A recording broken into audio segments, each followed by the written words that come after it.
Yo, what's good, YouTube, man? It's Gabriel with another Fan TV, man. Back at you, another video. Like the content of this video, go smash that like button. The content of this channel, go ahead, subscribe, man. Look, the Ravens just absolutely dominated the Seattle Seahawks 37-3. Man, just like the Lions game, another high-profile NFC team comes into the bank and gets demolished. All right, so we gonna talk about the game, of course, everything like that. Um, I did just want to do one thing before we all start the videos. I want to talk about, an injury or whatever. The only person that was injured in this game was Kevon Seymour. He left for the shoulder injury. He did not come back for the Ravens. So that's really the only, I would say, bad news on the day for the Ravens. But let's get into the game, man. So when I did the game preview, right, first of all, I want to say there's a Seahawks fan or maybe a guy who just, watches football. I don't know. I don't know if he's a Seahawks fan or not. He said there's absolutely no way the Ravens scored 30 points from the Seahawks. Absolutely no way. Okay. They went out there and did that. All right. Anyway, so I want to talk about what I did for the keys to the game for the offense, keys to the game for the defense, and see what happened if they came true, right? So for the offense, I said six-man protection for Ricard. I did see Ricard out there quite a few times. The Ravens really didn't give up many sacks. Gave him a couple of pressures. Lamar was able to get out of it. There was the one big play, obviously, that Boye Mafe stripped Lamar Jackson, but that's more on Ronnie Stanley kind of getting blown by, right? All right. The second one I had was unlock Rashad Bateman, okay? And they tried. I'll put it like that. They tried. Bateman ends up with 5 targets, 3 catches, 28 yards. To me, in my opinion, there were 2 plays deep down the field where Lamar Jackson just overthrew Rashad Bateman, right? So I think the Bateman had a step on the cornerback both times. Just laid out there just a little bit too far. A little shorter, give Bateman a chance to run underneath it, right? But Bateman looks fast again. He looks good. So yeah, I'm happy with they at least tried to get Rashad Bateman more involved in the offense. I mean, on the day, um, let's see. Bateman has the third most targets. So Andrews had 10.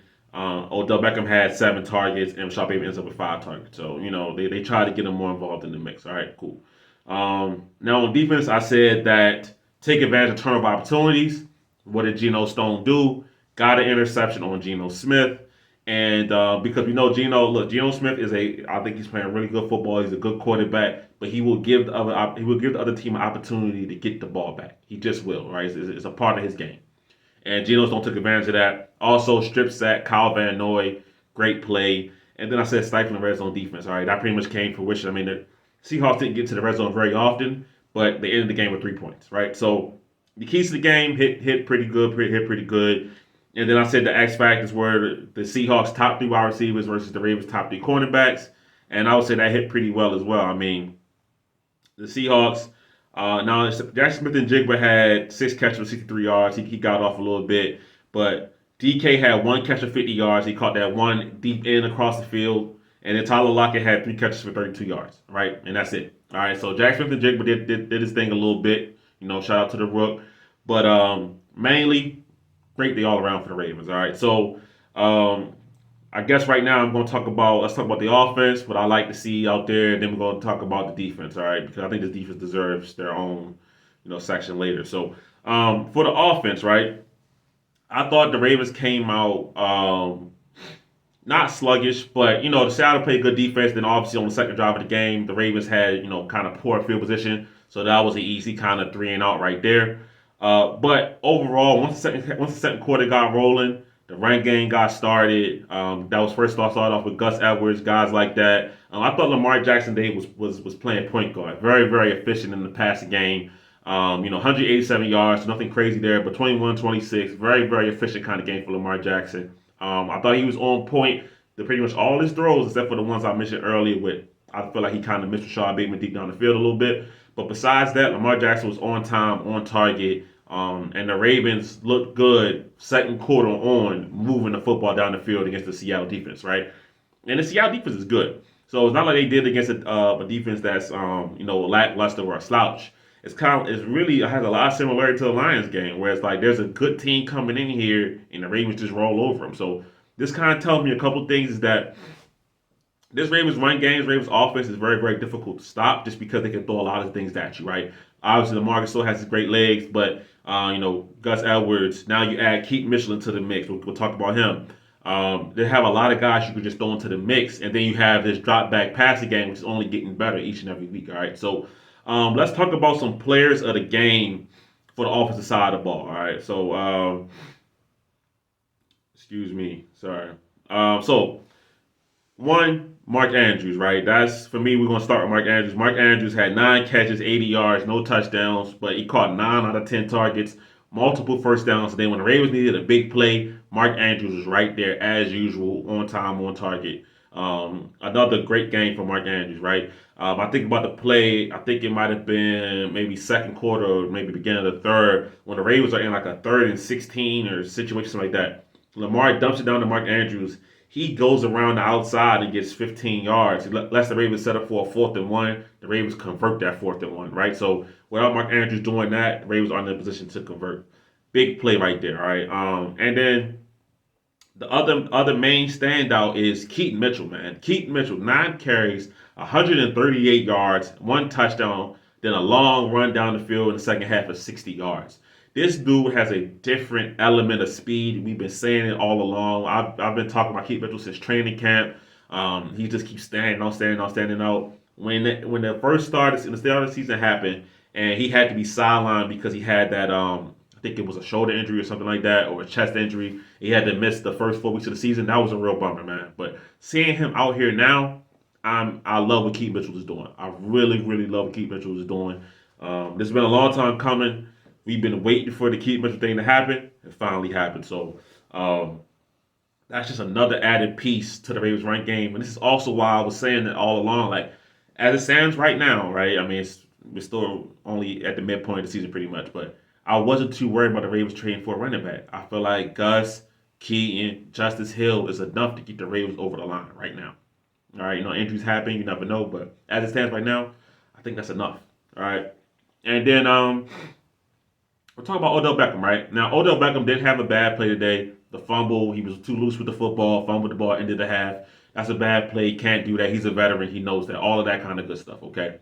But he had a good game today. They used him on slants. The touchdown pass he caught was a great kind of shimmy to the inside, go to the outside, almost like a little C route, corner route to the out to Tariq Woolen. I was really impressed with what Odell Beckham did today. And look, he got a touchdown on his 31st birthday. So shout out to Odell Beckham, man. He did what he needed to do today, and I'm happy that get a touchdown bug is finally off him. That monkey's off his back, right? We don't have to worry about can we get Odell in the end zone going forward, right? That's done. That's solved. He's okay. So this Ravens offense, for the most part, was really, really good.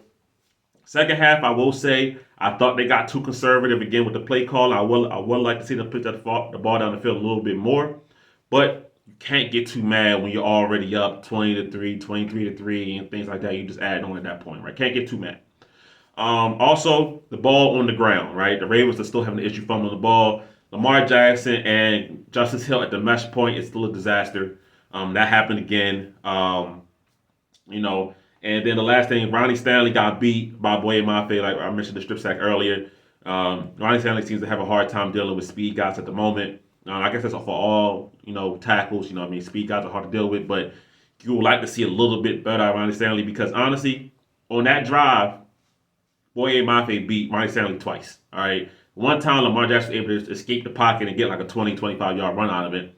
The second time, Lamar Jackson's already in mid-throwing motion, get the fuck out of his hand. So, but like I said, not going to complain too much, man. The Ravens looked really, really good today. Another dominant performance, and they still got stuff to clean up. That's beautiful. All right. We got to talk about the defense, man.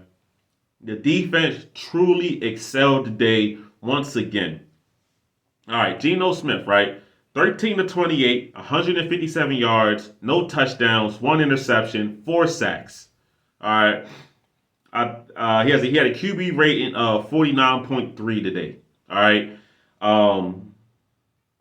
Kenneth Walker, 9 carries, 16 yards. Zach Charbonnet, 4 carries, 8 yards. It did not matter what the Seahawks tried to do today. It did not work. It did not work at all. All right. Hold on one second.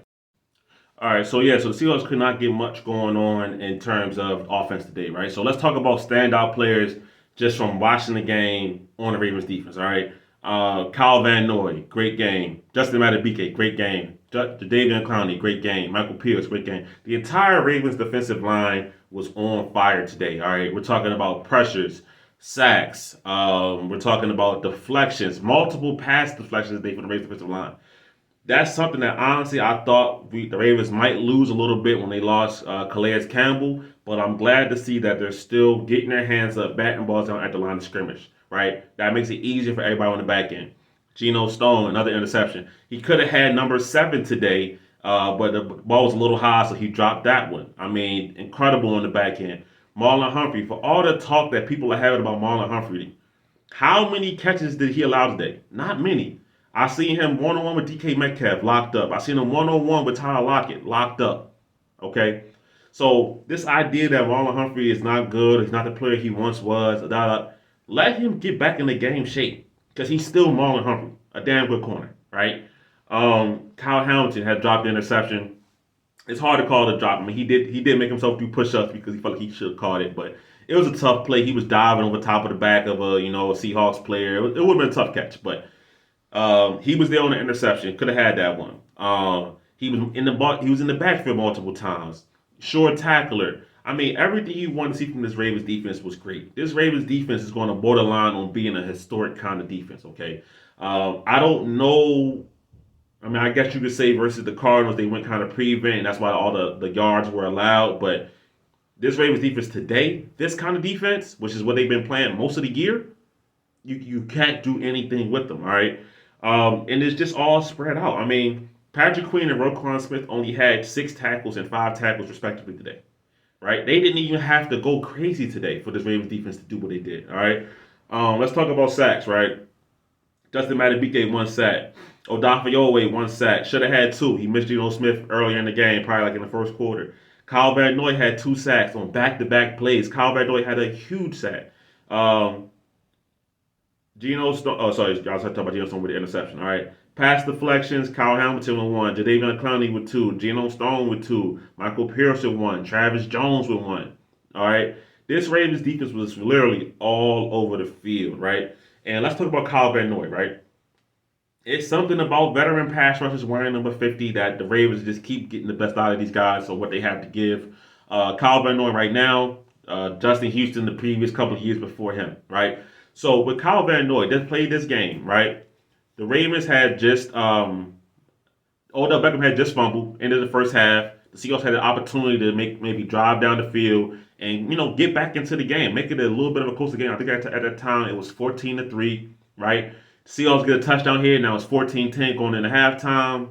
A game that you were dominating, it was a little less easy, right? Kyle Van Noy comes around, strip sack on Geno Smith. Ravens able to go down and get a field goal, make it 17-3 at halftime. That's a big swing in the game right there, right?